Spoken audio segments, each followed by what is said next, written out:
What do you make of the role the internet has been playing in these uprisings in Egypt? Does it surprise you, or is it something that you anticipated happening? Well, whenever communications gets better, governments that thrive by restricting information find it very difficult. Today, really, probably only North Korea has a situation where they can hide information. And even there, DVDs seem to be getting into the country, and it's tougher and tougher for them.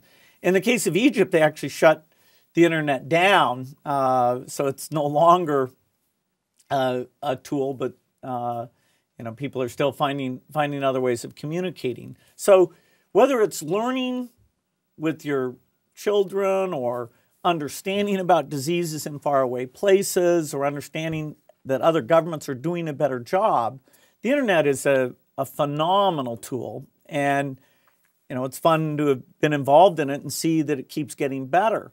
In many ways, like in education or generosity, I think there's still a lot to be invented.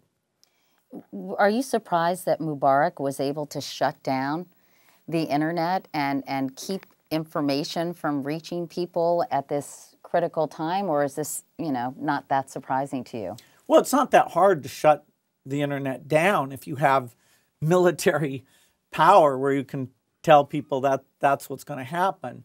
Now, we still have handheld video cameras and lots of coverage coming out, so there's an awareness. And whenever you do something extraordinary like that, you're sort of showing people that you're afraid of the truth getting out. So it's a very difficult tactic, but certainly it can be shut off.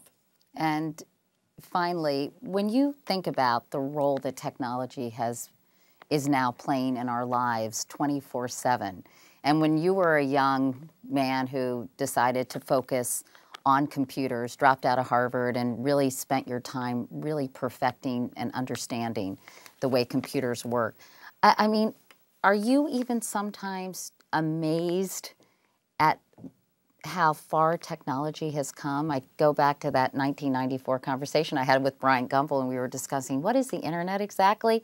I mean, just think about that. That was, 16 years ago or so. And just in such a short period of time, it has just become the epicenter of our lives in so many ways. It's fantastic. And some of it proceeded very quickly. There are a few things, the way we learn in school isn't that much changed, but it will be.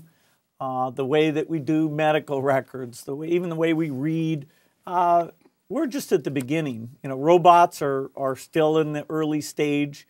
And so the digital revolution has a lot more change coming, all of which gives us choices, will help us out. So, I love watching it. And now I get to think about, okay, how can these advances help the poorest people in the world? Help scientists discover new vaccines, help us check whether a kid has been vaccinated, help poor people save money. So now I'm looking at it, but with a slightly different frame of reference than in my early career.